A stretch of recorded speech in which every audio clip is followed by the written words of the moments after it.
Hello and welcome to the inaugural first episode of the X-Files podcast. I am JP from the 22 Shots of Moods and Horror, hailing out of Southwest PA, and joining me tonight is the horror file, the man, the myth, the legend, Kyle from South Carolina, I believe? Yeah, man. Coming from South Carolina up here in upstate.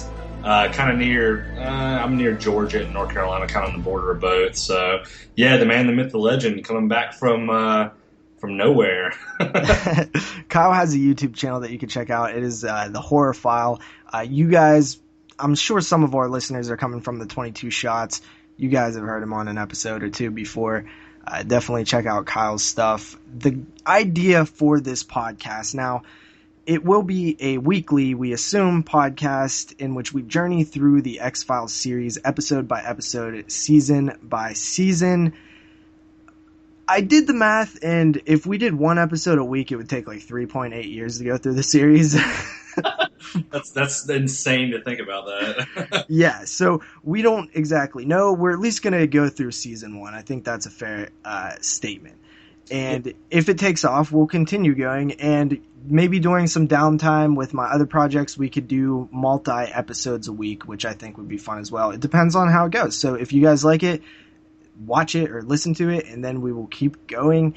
And I have a lot of excitement for this idea, and I thought that it was a pretty original idea until I did some research today, and I found out there's like tons of people who have done this.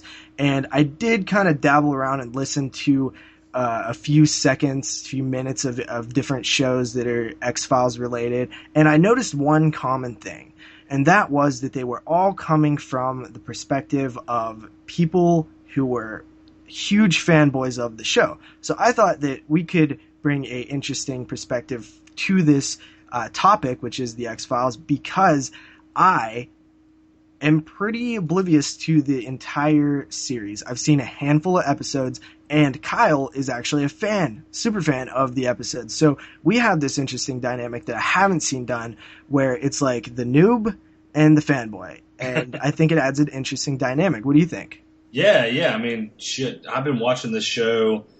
God, the first time I ever saw the first episode of the X-Files I ever saw was back like around when it first came out. Like, I've been a huge fan of this show. I mean, actually a huge fan of David Duchovny, period. Like, I think he's a great actor.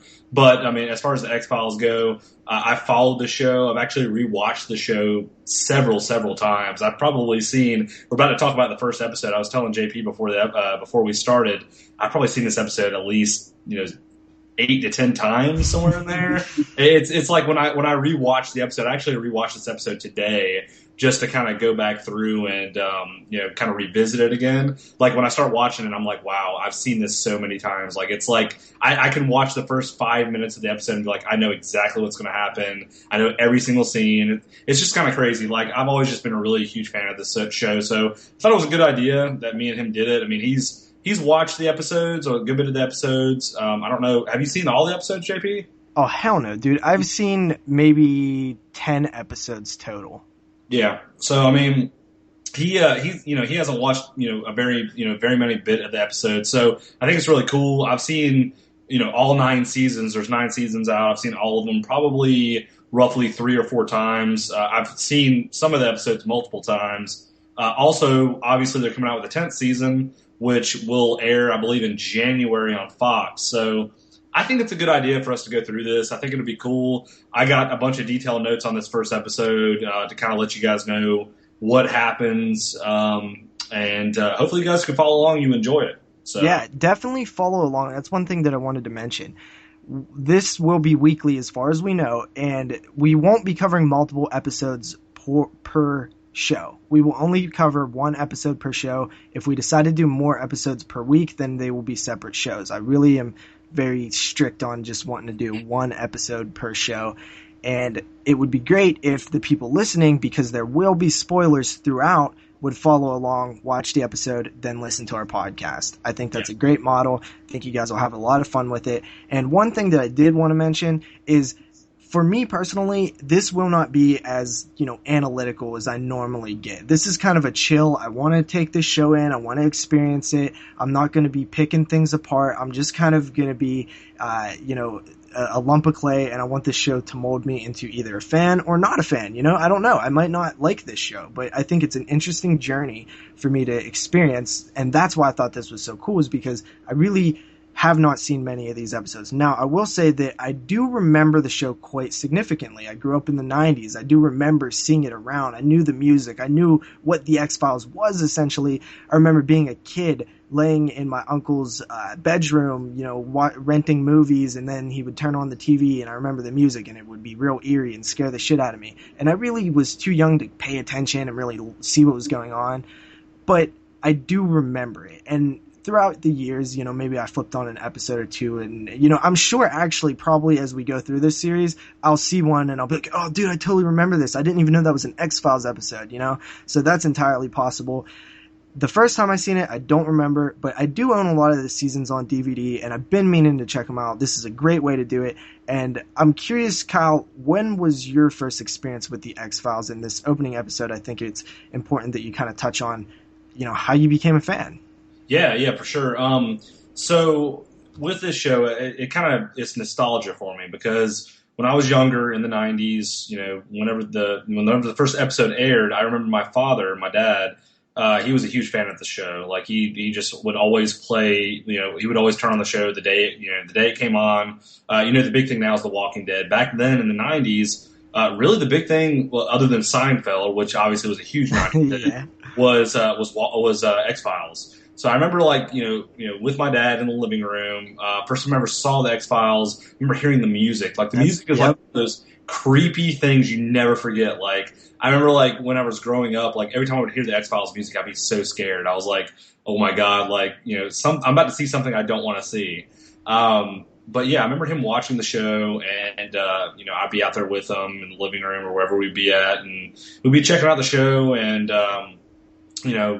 I always found it to be very, very scary as a kid. Like, I never wanted to see it, but I always had to, I always watched it because I was always with my dad, at night. Yeah, and it's like you wanted to see it, but you didn't want to see it. Exactly, yeah, and you heard the music. It was kind of like Unsolved Mysteries, if you remember. Yeah, because that's an eerie theme too, right? Unsolved Mysteries and the X-Files might be the two eeriest themes of the 90s. Scariest themes ever. I think that Unsolved Mysteries may be a tad bit more scary than X-Files, but the X-Files, when you heard that theme, you were like, fuck this. You're like, I do not want to see this shit. But I remember the first episode I ever saw of the X-Files was not the first episode ever. It wasn't the episode we're going to talk about today. The first episode I ever saw was an episode, I don't remember what season it was. I want to say it was the first season. I think it was the first season, where it was this car that was driving down a road, and this bright light comes on, and it's kind of typical, and these aliens come out of nowhere, and they walk up to the car, and you see the aliens, and they abduct these people in the car.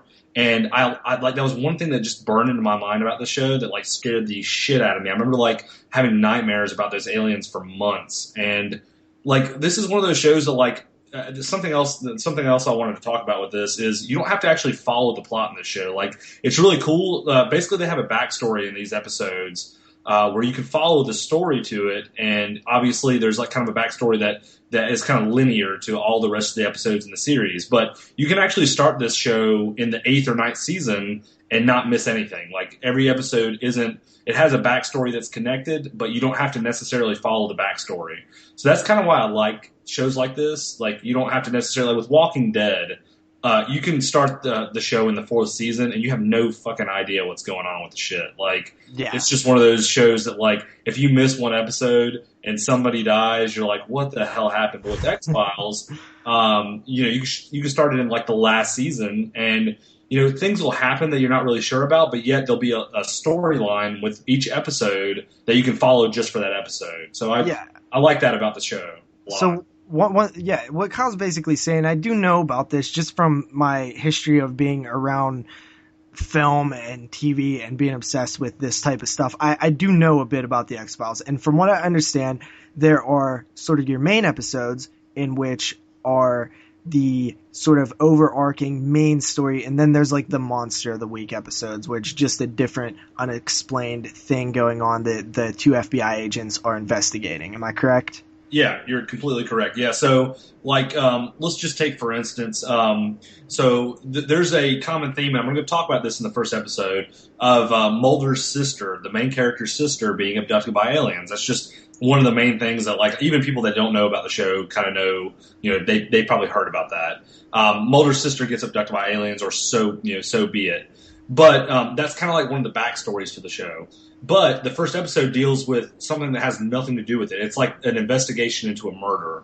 So it's like you can watch the show, you hear a little bit of, things going on about his sister being disappeared, but also there's a story about a murder that you pretty much follow the murder story, and you hear hints of his sister being abducted, but you don't necessarily have to follow the backstory to it. You can still listen to the main story of the episode and be good. Yeah, so it really is like kind of a genius platform, right? Because you have this hardcore fan base that will pick up on all these things and will continue along and will pay attention to all the, inner workings of the story. And then you have the people who might just flip it on every other week and just check out what's happening this time. And you're not going to throw those people off, and the hardcores are still going to be there because they still see all the interwoven stuff. That's a great idea. And, honestly, I don't think any show really does that right now that I know of. Yeah, I mean, I can't think of anything like any show that I watch currently. I don't watch a lot of TV shows. Like, I do follow Walking Dead. I will be that guy and say I follow that show because, I mean, I actually read the comic, so I've been following that show forever. But, I can't think of any show that's out there right now that you really don't have to follow, like, a linear storyline. Like, most shows that are out right now, I mean, it's in a good example of a TV show that's like this, and I don't know if any of the listeners have watched a Star Trek episode, but Star Trek, every series of that show, no matter if it was The Next Generation, Voyager, Deep Space Nine, whatever it be, you could watch any episode of that show and don't have to follow the plot of that show. Like, you don't have to follow a linear storyline. It's exactly like that. And a lot of 90s shows were like that, which, like, you don't find that nowadays with, like, a lot of TV shows. Like, most of the time you got to follow the TV show in order to find out what's going on. Yeah, and I like both. I like both styles. I think both have their special, cases, which it works and it doesn't work. But overall, I think it's good. But before we, continue along into the episode, actually, let's just mention what the X-Files is. I mean, it was a TV show that ran from 1993 till a lot of years later. 9 seasons, 202 episodes, I believe, 2 movies, and a revival. Yeah. Yeah, it's been around for a while. Like I remember like the first movie itself. Like I actually went and saw the first movie in the theater, and I don't know if you guys have seen the movies or not, the listeners, but that's another example of not having to follow like any storyline going on in the show. But the first movie was scary as shit. I remember seeing that movie for the first time, and I was like, ooh. And yeah, it's kind of crazy. Like, it did spawn 2 movies. It spawned a revival series, like JP said, it's coming out next year. It's pretty crazy how popular the show became. I think it even had a couple of spin-offs and a 10th season comic book. Yeah, the Lone Gunman was the spin-off, which was some of the characters that were in the show that actually kind of like, talk to Mulder and Scully in the show. It's kind of a different story. We won't get into that, but that was the spin-off show. I don't think there was any other spin-offs other than that. But the comic book came out. I didn't really read the comic book, so I'm not that hardcore in reading the comic book. But I think the comic book basically dealt with like themes similar to the show, which was like random stories and things of that nature. All right, yeah. So I guess you want to get into the actual episode, which is the pilot episode. Yeah, we will get into the episode. I like I said, I took some detailed notes on this, so hopefully you guys will be able to follow along. And if you have any issues following along, definitely pause the episode and kind of revisit what I'm talking about. But pretty much, this is the pilot episode. This is season 1, episode 1. Pretty much, it starts out. The first scene that you see a girl running through the woods right when the episode starts. Right as she's running through the woods, you see a bright light.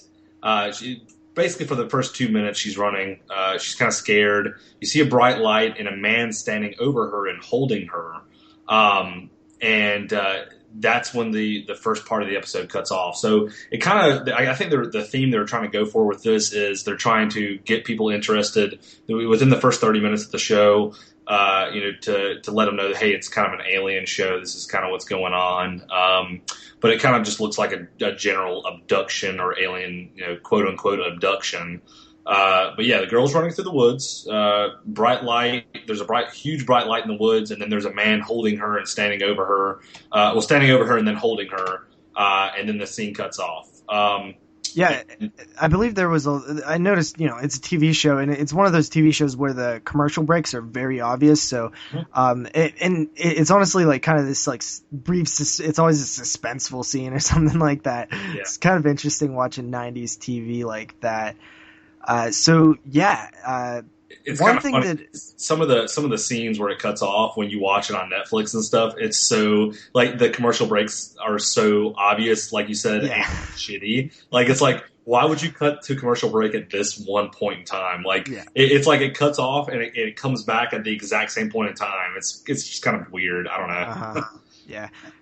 Also, I will note that I noticed this upon rewatch because a couple months ago I started watching the first season, and so it was kind of fresh in my head. But there's no opening theme X-Files thing going on here in this first episode. Yeah, I'm glad you said that because I didn't write that down, and I was thinking about that like completely.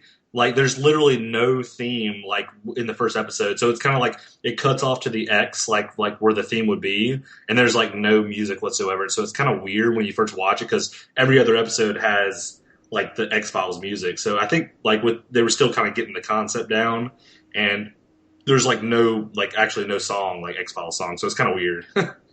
Yeah, and shortly after that scene that you just described, we are introduced to our lead characters, actually. And one of them is Agent Dana Scully. And we are introduced to her first, I believe? Yeah. Actually, she's introduced. And what I was going to say is when it cuts back, before we get introduced to the characters, it cuts back and there's you see a dead body in the woods. There's a little bit of an investigation going on. That's when it cuts back to Scully. Like you said, it is her first. She's walking into the FBI headquarters. To have a meeting with some of the head FBI people, which is like I think it's the director of the FBI and some other people. I think there's like one other guy there, and that's when you first get introduced to the cigarette smoking man as well. Okay, now I have heard of that before, so I take it that this is a reoccurring like antagonist or throw some salt in their game type guy. Yeah, so the cigarette smoking man is like kind of like a reoccurring character throughout the show. I don't know if he wouldn't really be considered an antagonist. Okay. He is, and I don't really want to give it away in this. Okay, so he's just a mysterious character that we'll find out more about later. You'll find more about him, like you said, within the first couple of seasons. But he is significant to first being introduced to him. Very significant. He is one of the key roles in this entire TV show. So we won't, discuss exactly what he is right now, but you do see him in the room with Scully when she's first introduced. She's actually being asked about Fox Mulder, which is obviously Mulder from the show, David Duchovny's character. And she states, they kind of ask him, do you know who Fox Mulder is? And she says that he's the best analyst in the violent crime section of the FBI. And she also says that they call him Spooky, which you will hear throughout the show that he is called Spooky by the Bureau. So he kind of has a reputation of being this guy who is a little eccentric and maybe really into some kooky stuff.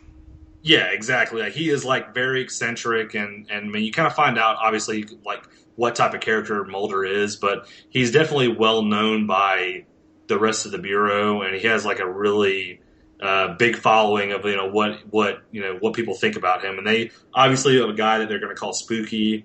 Yeah, indication of what people think about him. So I find this whole opening scene to really set a lot of like character development up, because right away you get this almost Clarice Starling type vibe from Dana Scully. Like she's just a tough, like awesome chick who like is very went out and got everything that she needs in life with education, and really like pushed real hard in her life, like a real go-getter.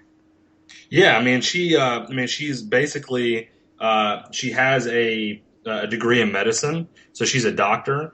And she is she's kind of on her A game. I mean, she went to school, she became a doctor, she actually applied and became an FBI agent. So I mean, she's pretty much got it all going on. And the reason she actually said that she wanted to work on the FBI is because it was kind of like a clear path for her, and she liked doing like investigation things and things of that nature. So you kind of get introduced to her character, and she seems to take her job and everything very seriously, very professional, just very by the book. Which you can understand why the FBI, once we kind of explain why she's with the FBI and why she starts working with Mulder, when you get her introduced to her character, you kind of understand why they would want her to be with Mulder. She's a skepticist. She doesn't. There's ulterior motives there. Yes. It seems.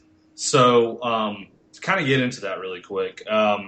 So when she's in this meeting with the cigarette smoking man and the director and all them, they ask her about Mulder, like I was saying, and then she's assigned to work side by side with Mulder, and she's kind of like confused of why she's being assigned to Fox Mulder, and she knows about him, she knows what he does, she knows what the X-Files are. She doesn't obviously. So what are the X-Files? We need to know that, right? Yeah. So it's in the first episode. It's called the X-Files Project.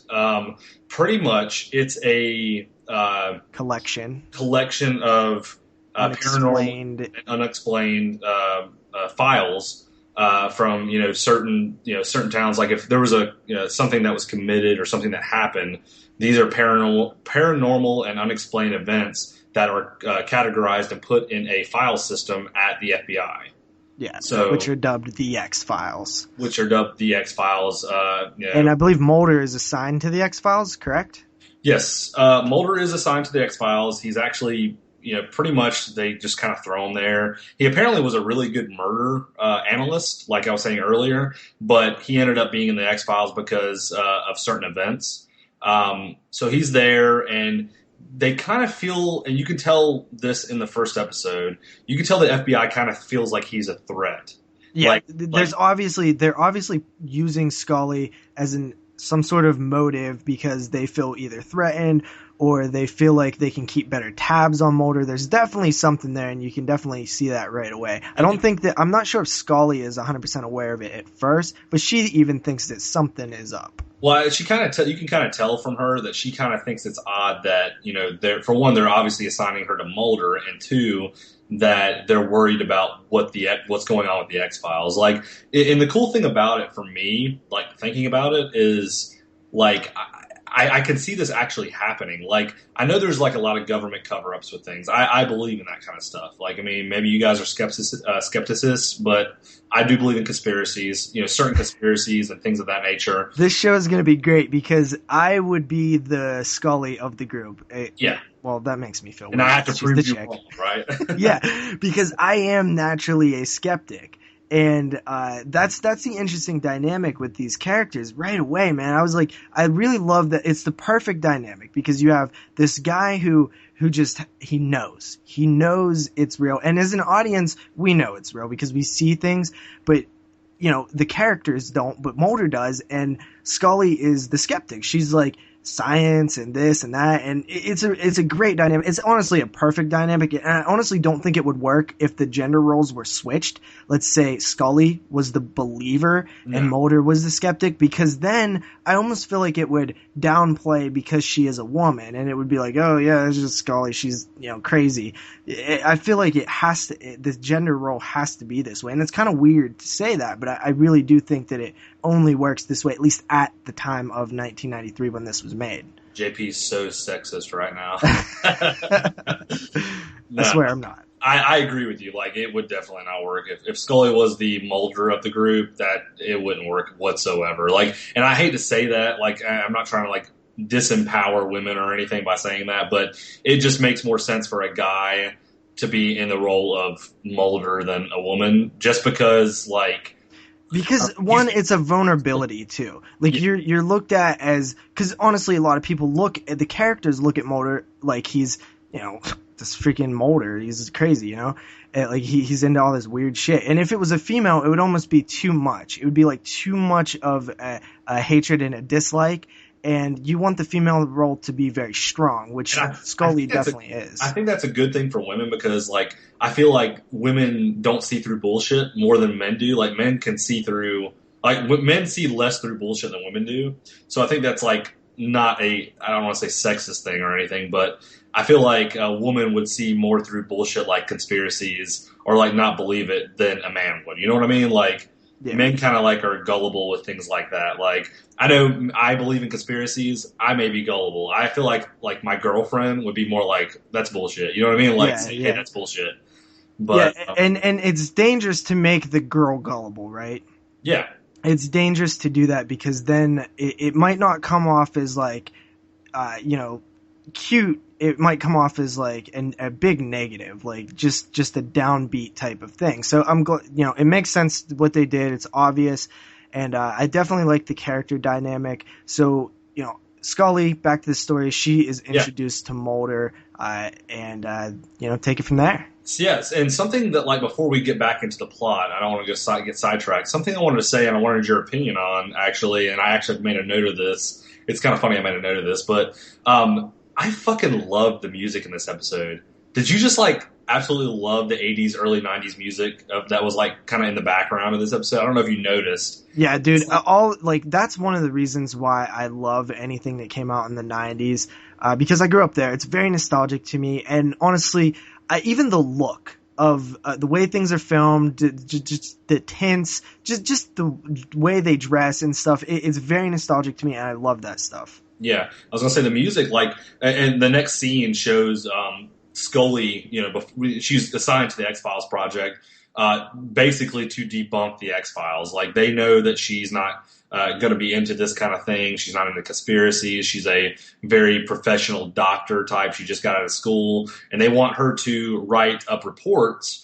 of what she sees, and they want them to be scientific. They don't want them to be off of bullshit like Mulder's going to give them. So she's basically set to debunk the X-Files, and then it shows her walking down the hall for the first time she's going to meet Mulder, and this old school, like, 80s, like late 80s, early 90s music's, like, in the background. It kind of reminds me of, like, John Carpenter or just older 80s like horror movie music.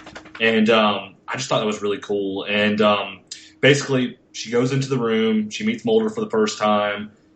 He already pretty much knows who she is because obviously FBI agent. He kind of like knew that someone was going to... He did his homework on her. Yeah. And it almost is like she's kind of impressed with that as well because that's the type of stuff that she does.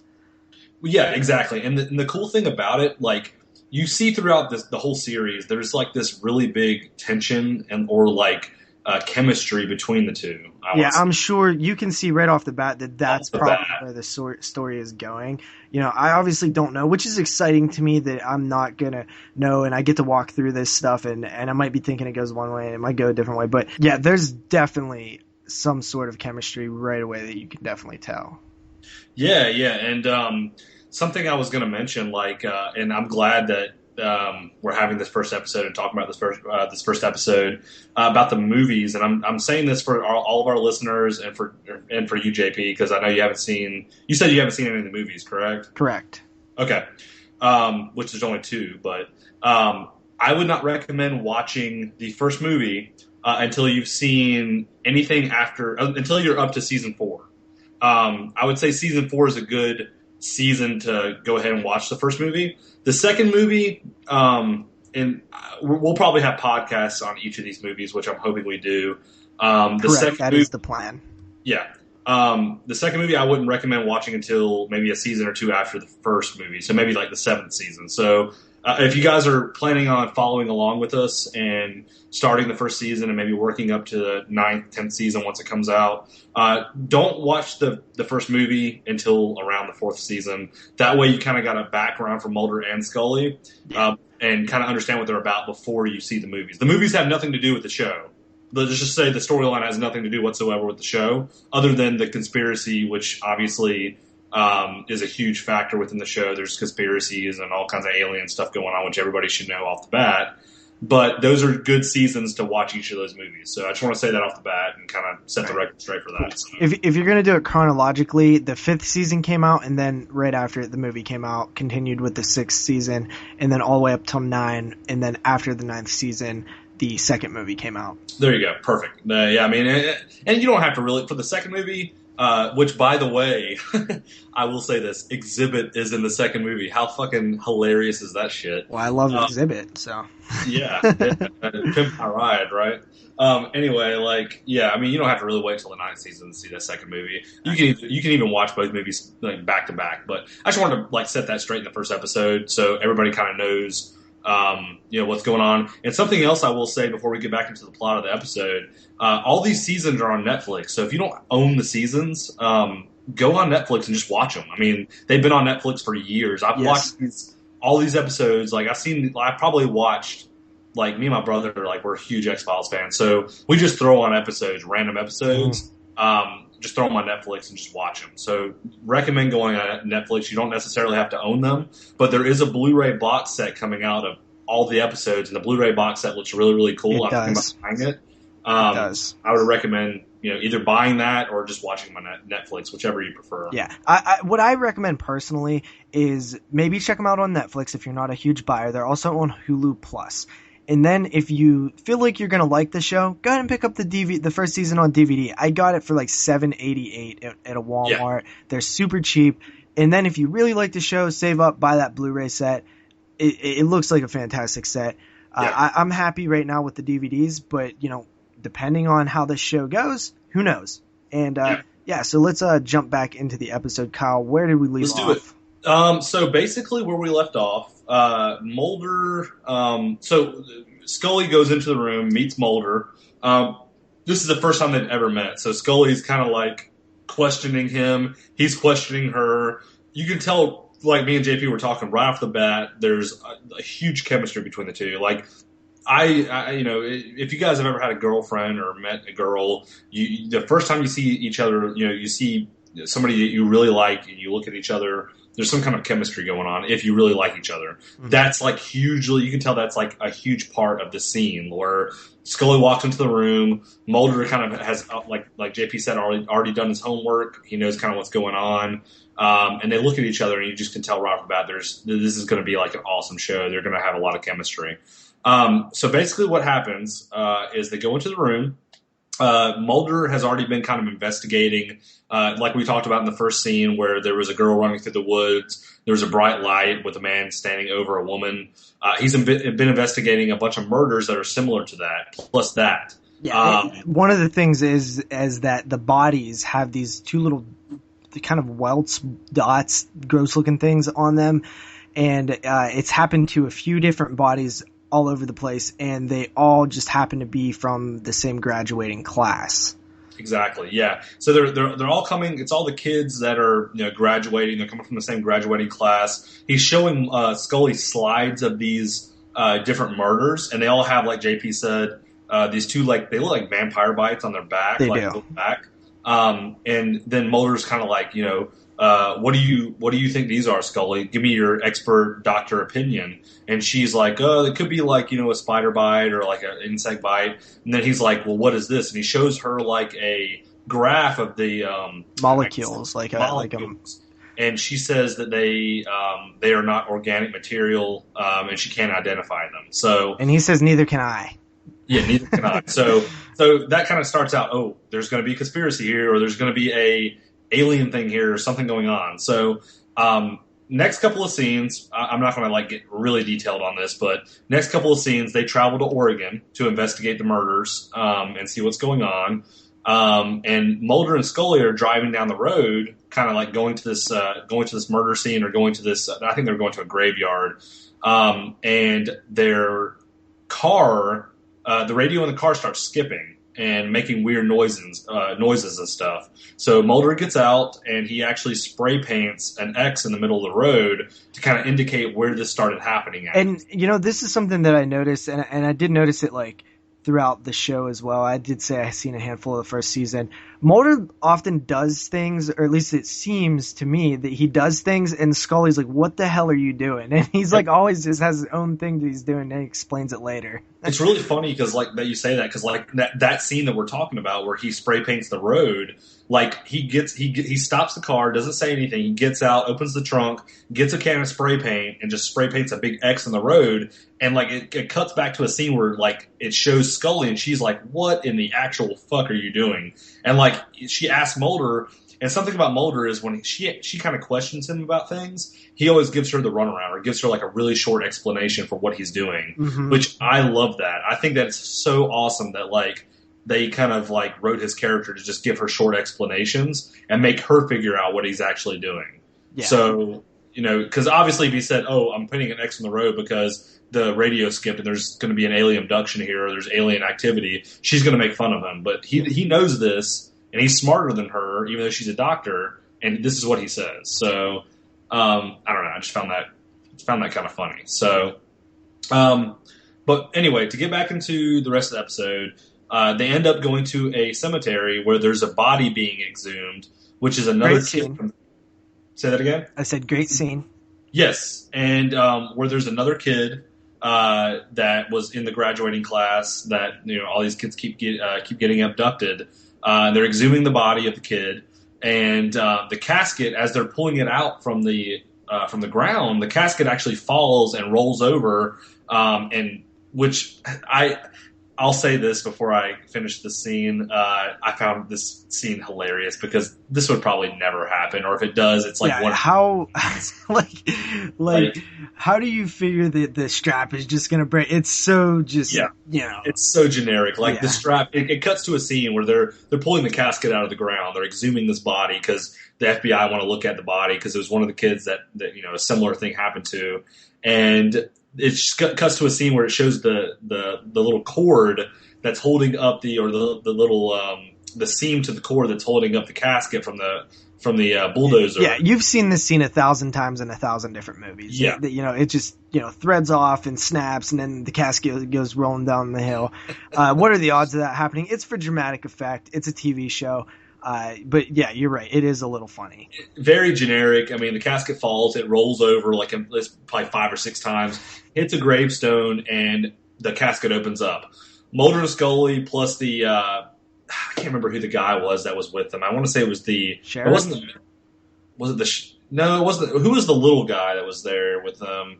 The guy that they were talking to right when they walked up. I can't remember. Not sure. Yeah, I can't remember exactly who it was. The sheriff was there, but I can't remember who the other guy was. But anyway, they run up to the casket, and they open up the guy's like, "Hey, this isn't procedure. We're not supposed to open up a casket without proper procedure." And Mulder's like, "Is it procedure to drop a casket and let it roll over a million times?" And they open up the casket, and there's like a skeletal remains of not a human. I mean, you can look at it and tell it's not a human. To me, it looks like an ape or like a chimpanzee, like Scully thinks it is. Yeah, so they take it back, and I believe it was the medical examiner of the town who was trying to stop them or whatever. Yeah, so the medical examiner runs up, and he's like, "What are you guys doing?" But right before all this happens, with the casket rolling over, he's like, "What are you guys doing? You guys don't have proper procedure for this. You don't have like a warrant to do this." And Mulder's like, basically, we're FBI. We can do what we want, kind of deal. So they have an autopsy scene, which honestly, it's a little chilling to see that. In 1993, I was a little like, whoa, this is pretty brutal stuff. Yeah. So I mean, it shows an autopsy scene where like whatever was in the casket, the skeletal remains are laying on an autopsy table. Scully obviously being the being the chick who's the doctor. Oh, yeah. She starts looking into the actual skeletal remains, and she's like kind of digging into it, looking in the eye sockets and trying to figure out what it is. And she's like, this isn't human, obviously. And Mulder's like taking pictures all around. As soon as she says it isn't human, Mulder's like, then what is it? He gets all like, he's like all interested in shit. Yeah. And she thinks that it's, some sort of primate.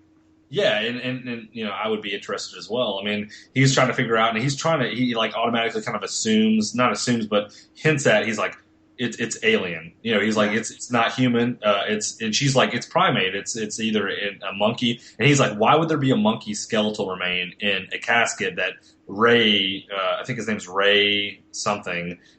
He's one of the graduating students is supposed to be in. Like, why would that be there? And automatically Scully assumes that it's like a prank or a practical joke. But you know, who would do that? That's not really a funny practical joke. Like, who the fuck would just like open up, exhume a body, steal the body, and put a monkey skeleton in there? That's the fucking stupidest shit I've ever heard. The reason it makes less sense is because, like, how the hell is anybody, like, you're really banking on something happening to need to dig that grave up for your joke to work out. Exactly. Like, who has the fucking time to do that shit? Like, goddamn, that's a lot of work. Like, just to put a monkey skeleton in that motherfucker. Nobody knows what the joke is until you dig up the fucking grave. Like, who the hell's going to dig up a grave random? Yeah, exactly. So, but, you know, I gotta side with Scully because it's like, you know, we know as an audience, right? But if you're really there, like, you're not instantly gonna think aliens. You're gonna be like, yeah, this looks kind of alien-like, but I'm not gonna think that it's there's some explanation for this. So I'm with her. But yeah, exactly. And like right after that scene, after the scene where they're like kind of looking at the skeletal remains, it gets to a part where it shows Mulder and Scully walking with the, I guess, warden of this like psych ward, and they're talking about Ray, the guy that's supposed to be in the casket. He apparently was being treated for PTSD, post-traumatic stress disorder, before he died. So they're like, why was he being? They're kind of curious. Why was he being treated for PTSD right before he died? It's kind of odd. Mm-hmm. And then it kind of cuts back, and you find out that Billy Miles, which is another guy from the graduating class, and Peggy, who is another chick from the graduating class, have the same markings as all the other people that keep experiencing this issue. As Ray had when he died, as all these different people have these same two markings on them. All the slides that Mulder was showing Scully originally in the first couple of scenes. And they're all from the same class, the same graduating class. And Mulder says his opinion. Like, Scully's like, what do you think that this could be? Like, tell me what your opinion is. And Mulder's like, I think they were abducted. I mean, that kind of honestly, that scene right there kind of just explains Mulder's character off the first episode to a T. Like the rest of the season, or the rest of the series, he is a very big skeptic. Like, he just wants, not skeptic, but he's a very big conspiracy theorist. He thinks everything's wants like to believe. Alien. Yeah, he wants to exactly. He wants to believe. So pretty much throughout the series, he believes in alien abductions. And if you don't really even need to follow the series to know that the show is about conspiracies and alien abductions and government cover-ups and things of that nature. So paranormal, it's big on ghosts and things of that nature too. Yeah, guys. So pretty much back to the episode. So Mulder, like I was saying, thinks that these kids were abducted by, aliens. They have these two little marks on their back. So what they do, or what Mulder and Scully do, is they actually go to the forest where all these kids are where the original, the start of the episode kind of started, where you see this girl kind of hovered over this guy's body. They go to the forest and they start investigating where the kids disappeared at, or where all these disappearances are happening. So they're kind of walking through the forest. You see Scully kind of looking at the ground, and she picks up some dirt and puts it in her pocket. And then all of a sudden, out of nowhere, there's some weird noises, which prompts Scully to pull her gun out. And then she ends up seeing a huge bright light. She looks up and she sees a bright light, kind of like if you've seen or heard like people's stories about alien abductions. There's like a big bright light. Mm-hmm. She looks up and she sees this. And it ends up being the sheriff stating that they're trespassing on private property. He actually pulls up in his truck, and like he has like these like gigantic lights above the truck, which are it's kind of funny because like you hear this like noise and you see these gigantic bright lights, and like the noise is like his truck running, and like bright lights are like on top of his truck. It's kind of like a redneck's truck or something. So they, they're like, he's like, you're trespassing on private property. You need to leave. So they leave.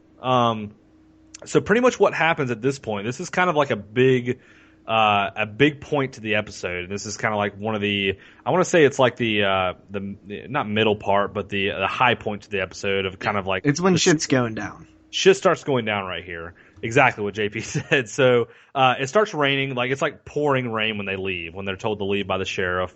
They're driving down the road. Mulder and Scully are kind of talking. All of a sudden, Mulder looks down at his watch. It's 9:03. They both experience time loss. So pretty much he looks down at his watch. You see this like scene where there's like a bright light and they kind of like look out and they're like, kind of like, and it kind of cuts off, and then it cuts back on and their car stops, and they stop on the side of the road while it's still raining, and Mulder looks at his watch and it's 9 minutes faster. So it's like 9:12. Yeah. And they experience 9 minutes of time loss. And he gets out of the car. He's like, we just like lost 9 minutes. We just lost 9 minutes. He's pretty excited about it, honestly. Yeah, and Scully's like, what the fuck is this dude doing? And he's like, this guy's a fucking nut job. Like, and like they look down and the big X that he had actually spray painted in the road is right there where they stopped, which is kind of crazy. Like, it's just like one of those things you're like, okay, that makes sense. That's starting to lead up to something. So she's kind of like weirded out by this, and he's like very excited. Obviously, he knew something like this was going to happen. So skip ahead a little bit. Scully goes home. She starts to get in the shower.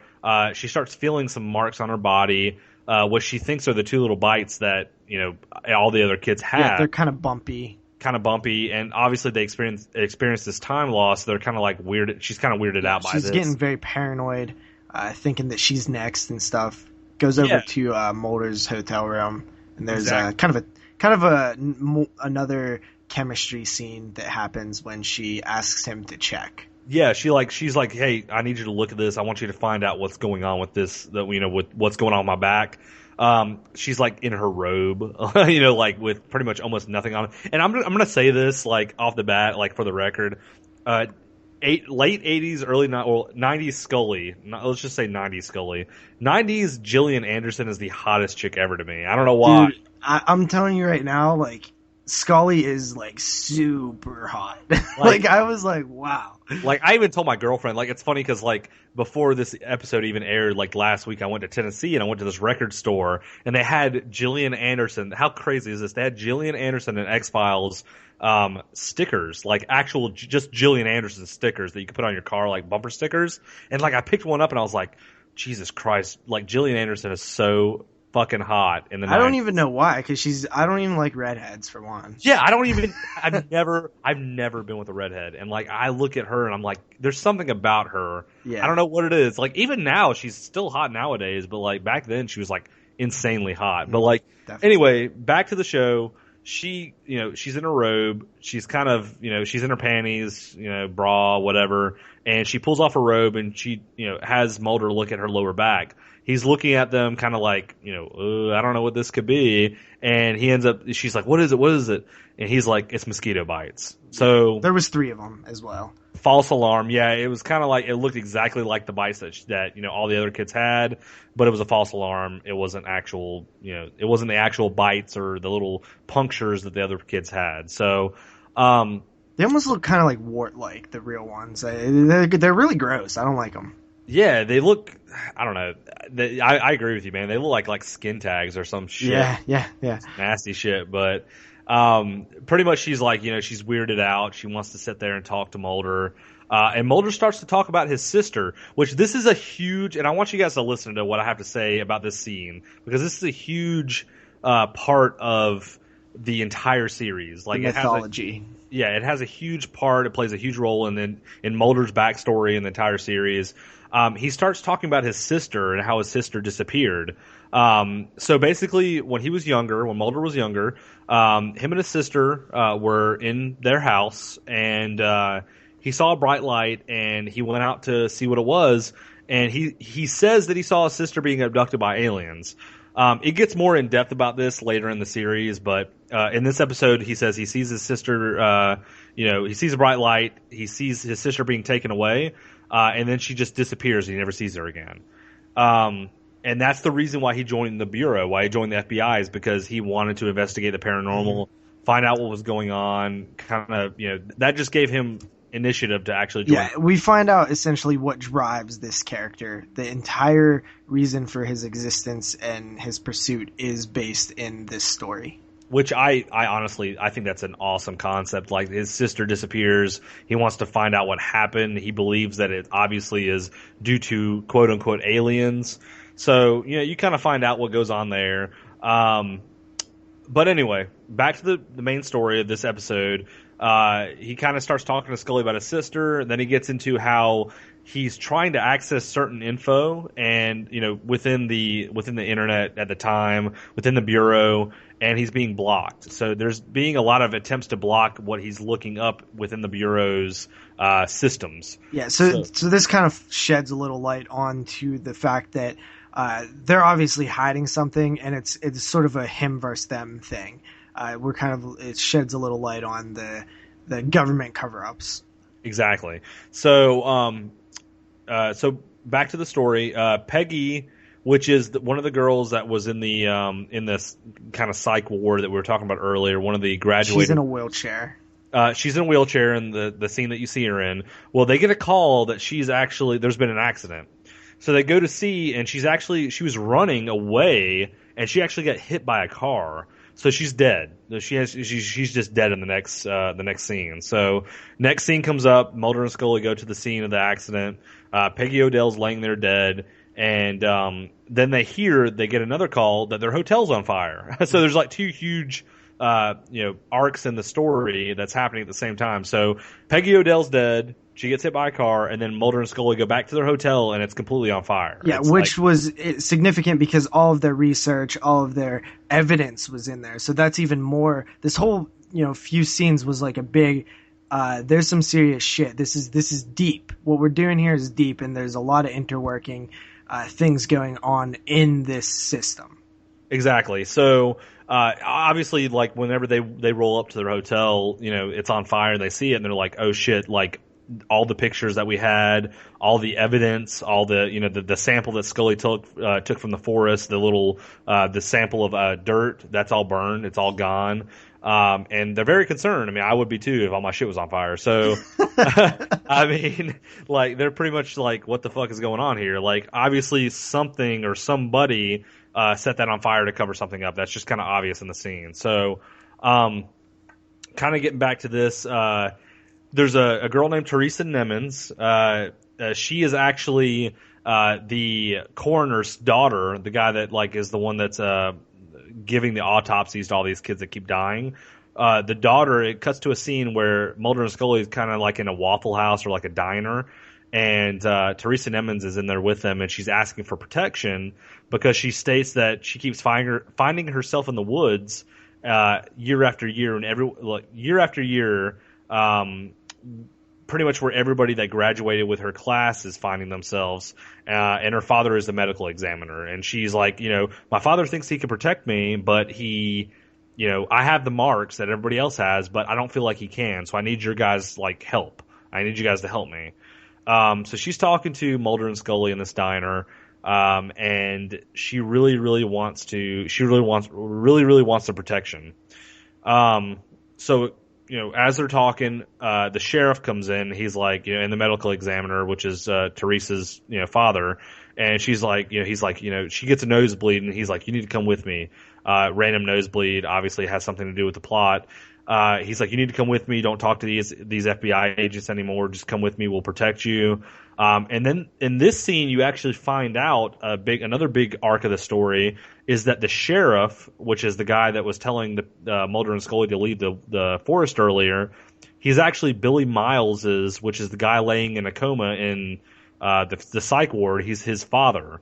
So the sheriff is actually pretty much the main character of the episode's father, which is Billy Miles. He's a big part of the actual episode.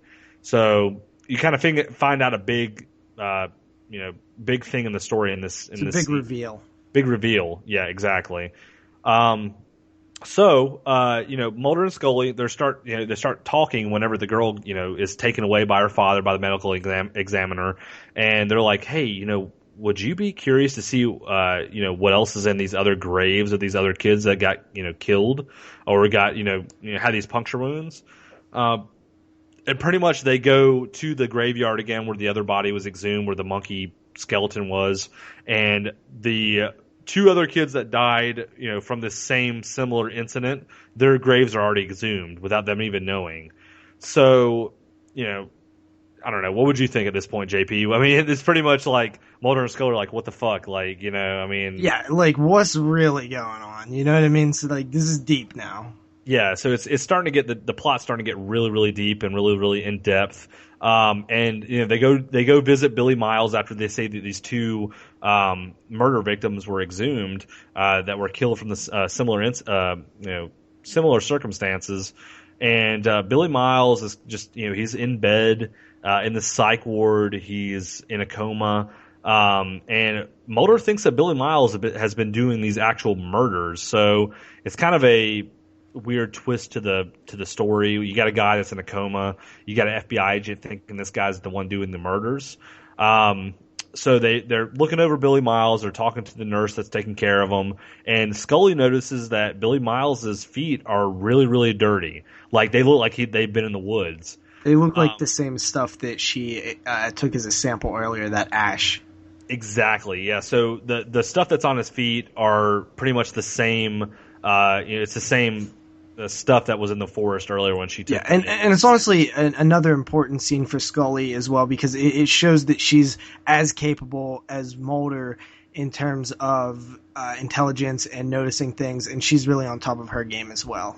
Yeah, she really is. Like Scully, and that's a good point, JP. Like, she notices things that Mulder may have, Mulder would have noticed that probably, but I think that the whole character development is she's trying to, in a way, they're trying to make her impress Mulder in front of the audience. Yes. They're trying to say, hey, she knows what she's doing. She knows her shit. This is what's going on. So, so basically what happens at this point, once she finds out, hey, Billy Miles has been in the woods recently. What the fuck? She's the non-skepticist here. So she is what's going on? They go to the woods where, all this stuff is happening, where they took the samples originally, and they hear a scream, a huge girl scream, and they see the detective or the sheriff's car there. And they go into the woods. They're walking around. Scully gets hit by a shotgun. There was a shot, not a blast, but the sheriff actually pretty much knocks her out with the shotgun butt, and is like, "I told you not to come here." He's like, "Yeah, you shouldn't have came in the woods. I told you not to come here. I told you to leave. You're trespassing." And she's pretty much knocked out at this point. She's got blood running down her head. She's laying on the ground. And then it cuts out to a scene where Mulder's running toward the scream, and he sees Billy, which is the guy that's laying in the hospital bed, which is the guy that's supposedly in a coma. He's in the forest holding a girl, and there's a huge bright light, like an alien light. And all of a sudden, out of nowhere, the scene pretty much the whole screen is expanding in this light, and the scene cuts out, and then the girl's laying on the ground, and Billy's standing there, and he ends up, not having any marks anymore. Any of those two little marks that we were talking about earlier in the show.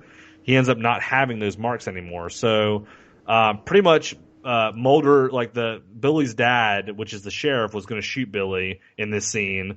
And Mulder pretty much tackles him, and Billy, is holding this girl up. The light comes on, and then it cuts out, and the girl's laying on the ground, and Billy doesn't have these marks anymore. So, it seems like Mulder interrupted something, which, could be the girl was going to get abducted by aliens. It's really hard to tell at this point.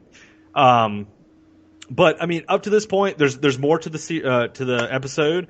But let's. What do you think so far, JP? I mean, what did you think about the episode so far up to this point before we get into the ending of the episode?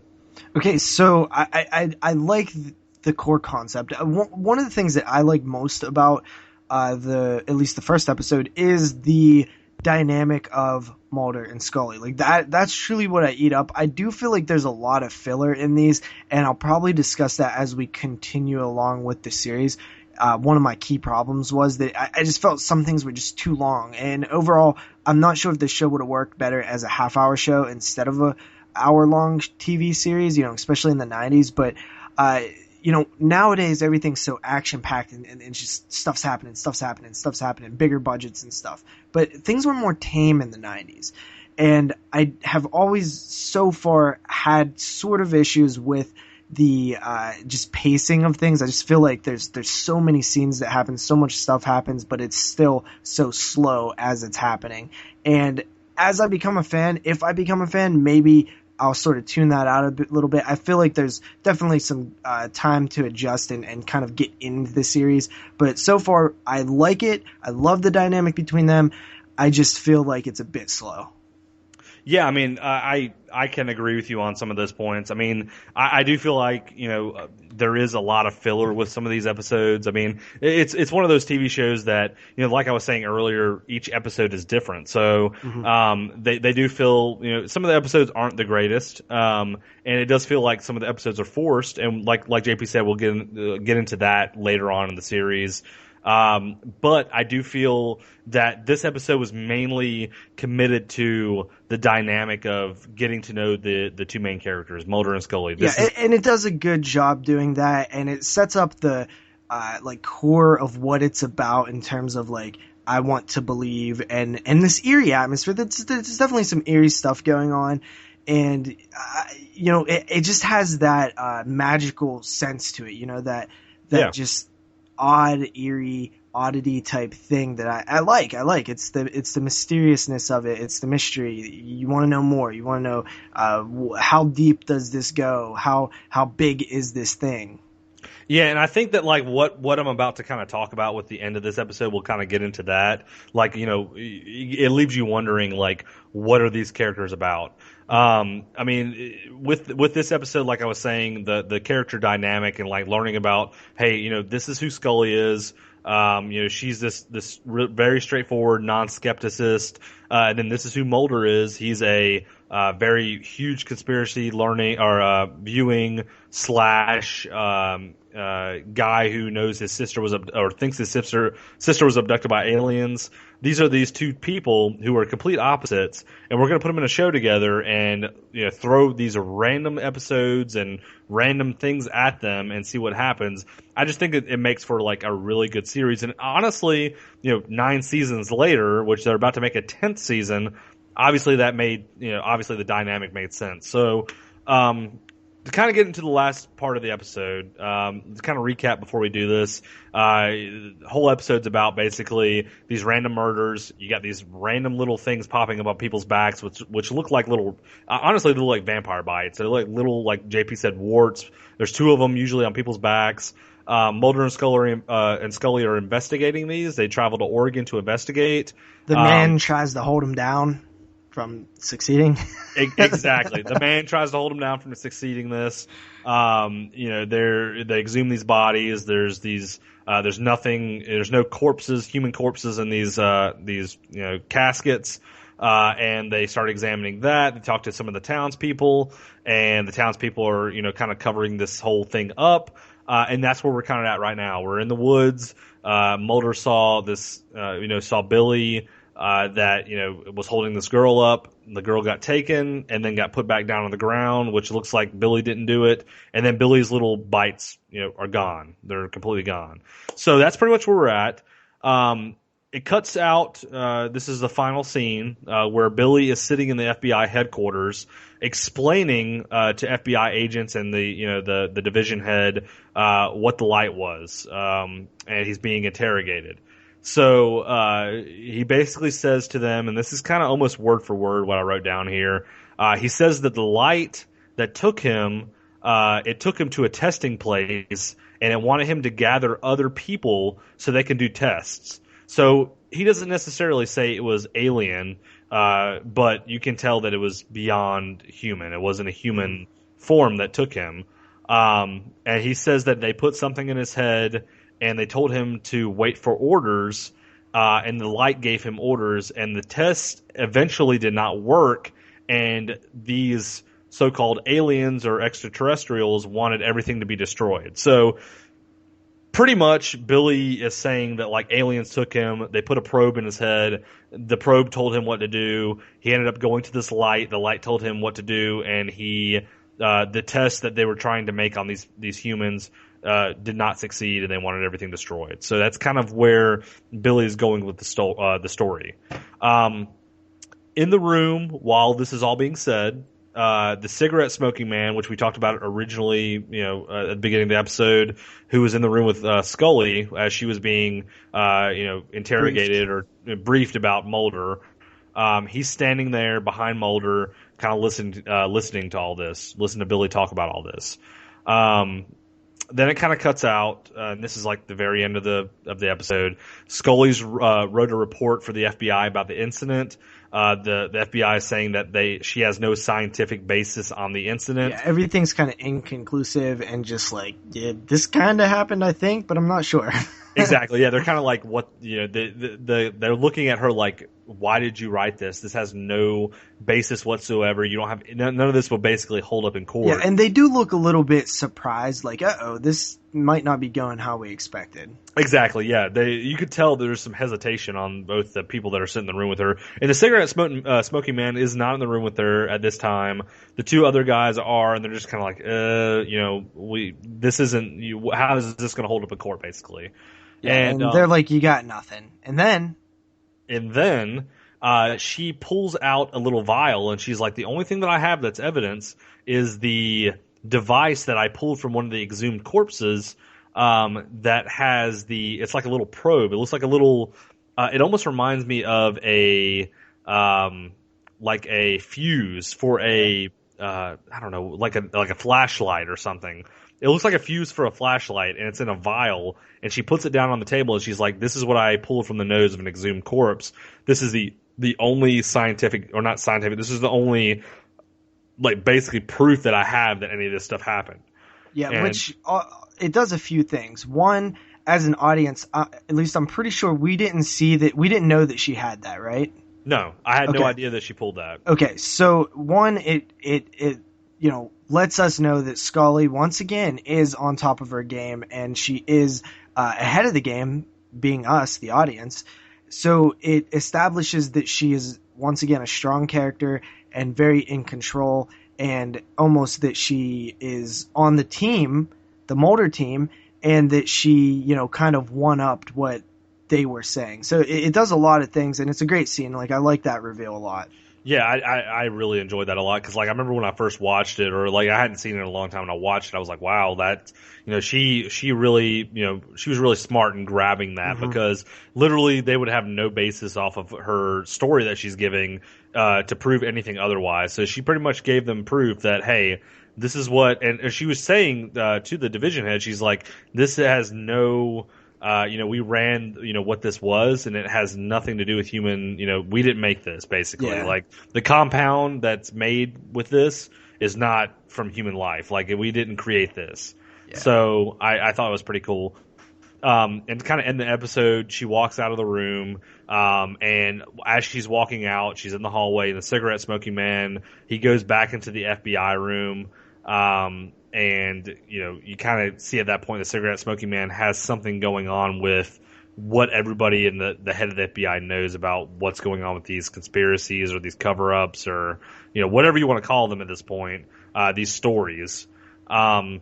These X-Files. These X-Files. And then it cuts off again. You see a scene where Scully's laying in the bed.